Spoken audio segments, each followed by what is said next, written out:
So everyone, with the big changes occurring in the world at the moment, massive changes with the interest rate rising, with the Israeli elections, a right-wing victory, why this week's midterms in America, if it's not rigged again, the Republicans should win, a landslide everywhere. With all these changes going on, let's give a positive view of what these new governments can introduce to make things better for everyone. So the first thing, and the most important thing, is a revolution in corporation tax. As we know, no one pays corporation tax. Let's just take the UK as an example. I mean, no one. Big business. Small business pays for it. Big business doesn't pay anything. So you could make corporation tax 90%. They don't care. Only the small business pays. And this is a sick, depraved method that they used. So let's look into corporation tax and let's see what happens. Looking at the top three. Okay, so I've got here Amazon in the UK, 6.2 billion in revenues, 6.2 billion pounds, nearly $8 billion worth of revenue last year. How much tax did they pay? They were actually given a tax credit. By the tax credit, they were given money, and they paid 56 million euros in pounds, sorry, in taxes. Yeah, great. Next one, Google increased their taxes from 50 million pounds to 200 million, but what on? They doubled their revenues from 1.8 billion to 3.4 billion. So they're paying very minimal tax on a huge amount of income. And my favorite, Meta for being Facebook, they paid for 3.3 billion pounds, nearly $4.5 billion of revenue. They paid 23 million?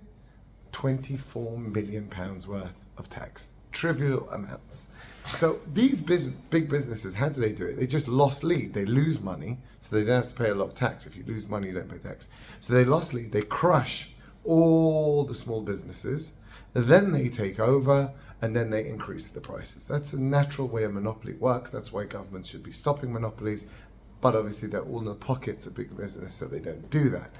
These sick people, all these sick big techs, first thing they need to do is pay taxes. Everyone should be paying taxes on revenues. No more shell companies, no more offshoring tax, no more I'm registered here, my headquarters is here. I don't care. You pay what you generate in the country. Now, this is a win-win. So let's go through this. Amazon, for instance, 6 billion pounds generated in the UK. Okay, you pay a flat 5% revenue tax.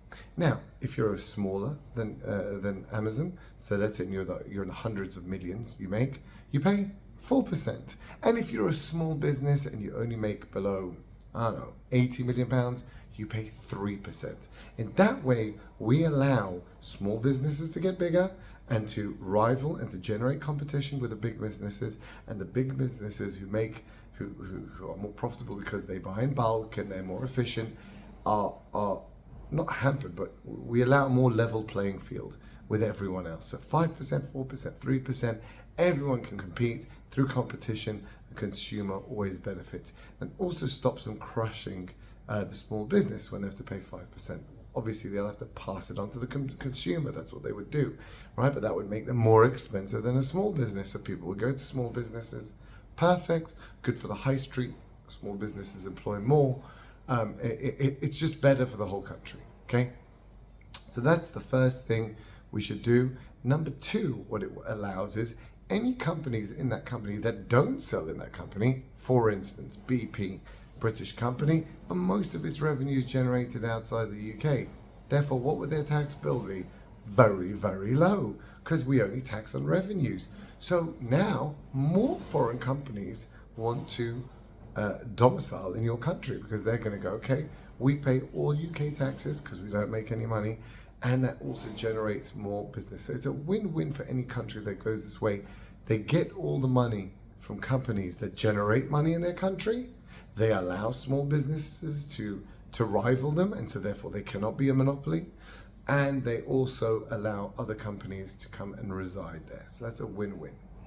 Second thing, income tax. Perverted, stupid, and pathetic. Income tax, basically, if you're a wage earner, you pay 50%.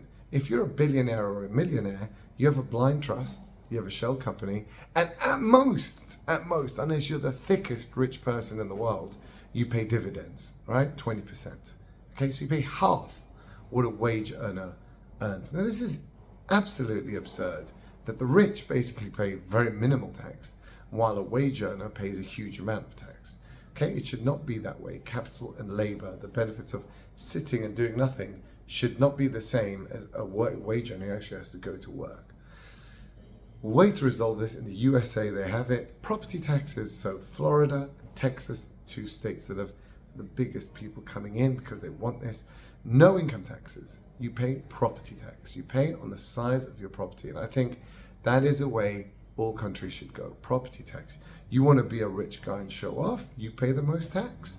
You want to be it, and you know, people criticize, by the way, property taxes because they go, well, it's not fair. When he bought that property, he was rich, but now his business has gone bad, but he still has to pay a huge amount of tax. While with income taxes, it doesn't work like that. If you do well, you pay a lot, and if you do bad, you pay less. Okay, so it's more fair.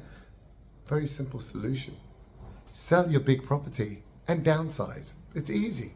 It's very simple, right? And that's how we would do it. You're rich. You've gone, hard times have fallen.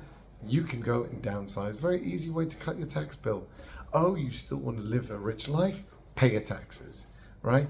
And this will also make areas such as like Kensington and London very, very expensive, and it will reduce them because obviously your tax bill is going to be massive there, right? And a 1-bed in, I don't know, somewhere in the north of England, right, in Hull, will be much less. Will also allow shifting of people. People who want to pay taxes can move around the country. Mobility it occurs. It's a great way. So we've got corporate, and the third thing I want to say is technical schools. Enough of these dumb universities. I did 3 years economics. Could have done it in 1, and even then it was a bunch of lies anyway. So absolute waste of time. Technical schools, ask businesses, what do they want? They want coding, they want graphics design, they want plumbers, they want electricians, they want roofers. Let's get that for them. Why are we wasting our time on these dumb universities on literature and philosophy and psychology? Oh my God, the amount of people doing that, waste of time. All these things, wasted of people's lives. Let's get technical schools, let's get our economy moving. So just by these 3 things: 1, a flat revenue tax but staggered. 2, property tax, abolishing income tax totally, right? 3, technical schools. I think you will have a powerful economy.